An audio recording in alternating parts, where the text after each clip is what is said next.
Salam Blender Indonesia. Assalamualaikum warahmatullahi wabarakatuh. Di sore hari yang berbahagia ini kita akan membahas 3 hal yang menyebabkan pupuk nitrogen yaitu urea itu kadang-kadang yang kita pupukkan adalah tidak sesuai dengan kandungannya. Kita tahu sendiri bahwa urea memiliki struktur ataupun rumus kimia adalah CONH2 2 kali, yang mana bahwa urea ini merupakan senyawanya adalah garam. Senyawa garam, di mana garam ini bukan garam dapur, tapi memang senyawanya atau ikatannya adalah garam.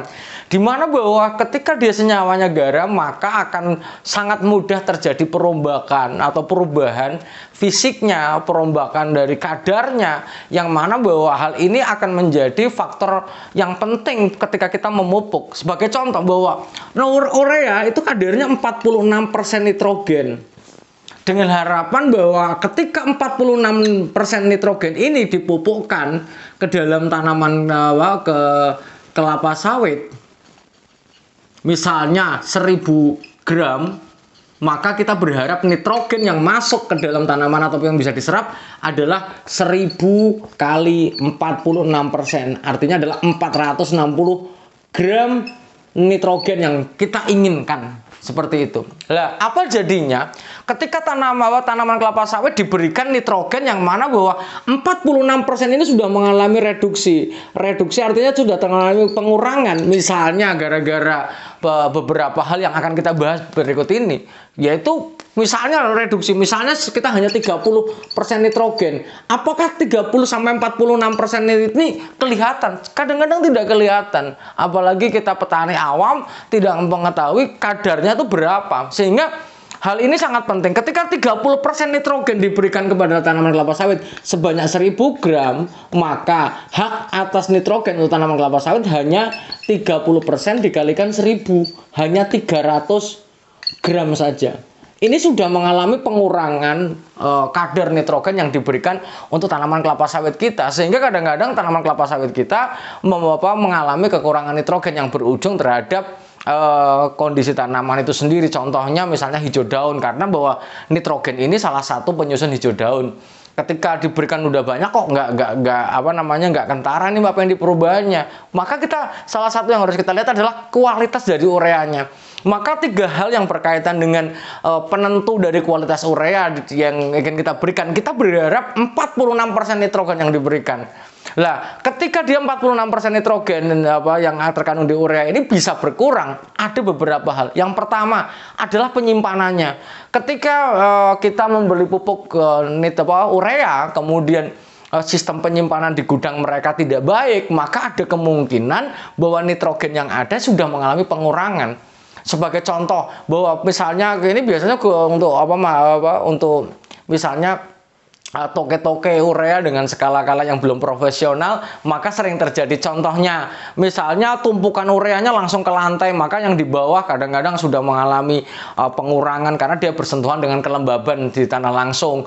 Kemudian panas gudangnya karena memang kondisi yang panas tanpa ada ventilasi udara juga akan panasnya juga akan berpengaruh terhadap kualitas dari nitrogen itu sendiri. Kemudian yang kedua adalah bahwa nitrogen dari 46% itu bisa berkurang adalah kemasannya. Ingat bahwa kemasan urea, urea itu dilindungi, misalnya ini adalah karungnya, maka dalamnya itu ada plastiknya. Kita berharap bahwa jangan sampai bahwa jika terjadi pemanasan langsung tidak bersentuhan dengan urea langsung, misalnya terjadi pemanasan, maka masih ada plastik terlindungi di dalam plastiknya. Maka yang harus kita perhatikan pertama adalah kemasannya. Ketika kita menggunakan urea kemasannya sudah robek ataupun misalnya karungnya sudah mulai gampang atau rapuh, ini sudah menjadi tanda-tanda bahwa ada kemungkinan berkurangnya nitrogen yang di dalam urea tersebut. Kemudian sering rusak, apalagi sering menggunakan gancu misalnya, terlalu banyak misalnya gancunya, walaupun ya nggak secara signifikan kalau kita menggunakan gancu pengurangannya. Tapi paling tidak bahwa kemasan ini akan menentukan kondisi kualitas dari urea sendiri. Jangan sampai di dalam kemasan sendiri sudah rusak dulu, maka hal ini kemungkinan akan terjadi pengurangan kadar nitrogen pada urea. Kemudian yang selanjutnya yang berkaitan dengan kemasan ini yang nomor 2 adalah ketika kita mengecer. Misalnya kita punya ada orang menggunakan ember kita ngecer urea ini ya. Kita ngecer urea ember, maka ketika dia bersentuhan dengan udara bebas langsung, maka kemungkinan akan berkurang ini.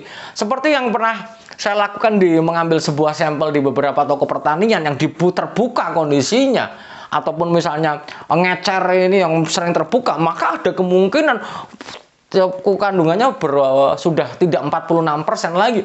Kadar yang tidak 46% ini sangat merugikan bagi kita pastinya. Karena kita kita berharap 1 kilo misalnya Rp6.000 urea, maka kita berharap bahwa kita memberi 460 gram nitrogen yang terkandung di dalam ureanya. Jangan sampai kurang. Kalau kita sampai kurang, maka ya jelas kita akan rugi gitu. Walaupun kadang-kadang sekali lagi tidak akan kelihatan. Lah, bicara tentang kemasan, pernah saya laksanakan ketika ke pengambilan sampel di masa-masa pembelajaran dahulu. Ketika toko-toko itu menggunakan misalnya mengecer urea, kemudian kemasannya terbuka di dalam tong-tong atau ember-ember itu, ingat bahwa itu sudah mengalami pengurangan nitrogen secara tidak sadar karena bersentuhan dengan udara bebas, bersentuhan dengan sinar matahari langsung, maka secara otomatis terjadi pengurangan kadar nitrogen yang ada di dalam urea itu sendiri. Dan yang ketiga, hal yang menyebabkan sering terjadinya pengurangan kadar nitrogen pada urea itu sendiri, yang ketiga adalah bicara tentang masa edar. Setiap pupuk memiliki masa edarnya masing-masing. Mengutip sebuah kata-kata guru saya, bahwa pupuk itu tidak mungkin kadaluarsa, Pak Wendy. Itu, bahwa tidak seperti makanan yang misalnya kita beli roti sudah jamuran kadaluarsa, baiknya dimakan sebelum berapa gitu kan. Nah, kalau di pupuk kadaluarsa yang dimaksud adalah bahwa sudah melewati masa edar, tapi bukan tidak boleh digunakan. Namun ketika menggunakan pupuk-pupuk di luar masa edar, maka ada kemungkinan yang terbesar adalah bahwa kualitasnya sudah berkurang. Kualitasnya berkurang, tarafnya apa? Bahwa kadarnya sudah berubah. Apalagi dia bersenyawa garam yang sangat mudah menguap, sangat mudah kalau bahasa Jawanya lenyet ya. Kalau apalagi dia bersentuhan dengan kelembaban yang tinggi, maka dia akan lenyet.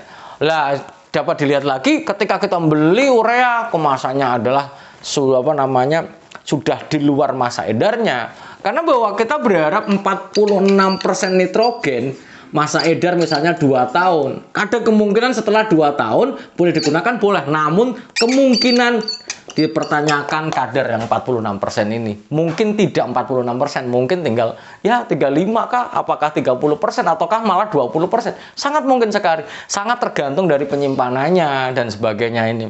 Maka para petani dan para planter semuanya, usahakan pembelian urea adalah dekat dengan tanggal produksinya. Kemudian kita sebagai petani yang menggunakan urea sebagai pupuk sumber nitrogen, maka usahakan kita membeli nitrogen dalam kemasan yang masih sangat bagus. Kemudian dari supplier yang bisa menjaga ini, apalagi dia misalnya kita membeli pupuk dari seseorang yang sebenarnya dia nggak memiliki gudang. Nah, ini salah kaprah. Apalagi gudangnya di luar, hanya ditutupi terpal saja, bawahnya nggak pakai landasan. Hal ini yang sering menyebabkan kondisi urea sudah tidak mengandung 46% lagi secara optimalnya. Namun mungkin sudah turun sampai taraf-taraf tertentu yang ya banyak faktor yang mempengaruhi pastinya. Mungkin itu saja dulu yang dapat saya sampaikan pada kesempatan hari ini. Intinya ada 3 hal. Yang pertama adalah masalah masalah penyimpanannya, kemudian masalah kemasannya, dan yang 3 adalah mohon para petani ketika menggunakan pupuk adalah di dalam masa edarnya. Sehingga ketika dia di luar masa edarnya ada kemungkinan bahwa kandungan yang terkandung di dalam pupuknya sudah mengalami pengurangan walaupun masih bisa kita gunakan. Hal ini sama seperti kita menggunakan fungisida. Ketika fungisida misalnya kita pakai mancozeb atau propinep, kemudian sudah mengalami di luar masa edar, ternyata bahwa kemampuan membunuhnya itu kemampuan untuk mengendalikan jamurnya juga sudah mulai berkurang. Halnya sama dengan urea. Kemungkinan ketika dia di luar masa edar, ada kemungkinan bahwa dia sudah mengalami pengurangan kadar yang terkandung di dalamnya. Oke, mungkin itu saja dulu yang dapat saya sampaikan. Semoga Allah memberikan saya, Anda semuanya kebahagiaan tanpa syarat dan memberikan kesehatan bagi kita semuanya, dan salam hangat bagi keluarga Anda di rumah. Semangat selalu petani sawit Indonesia, salam planter Indonesia. Assalamualaikum warahmatullahi wabarakatuh.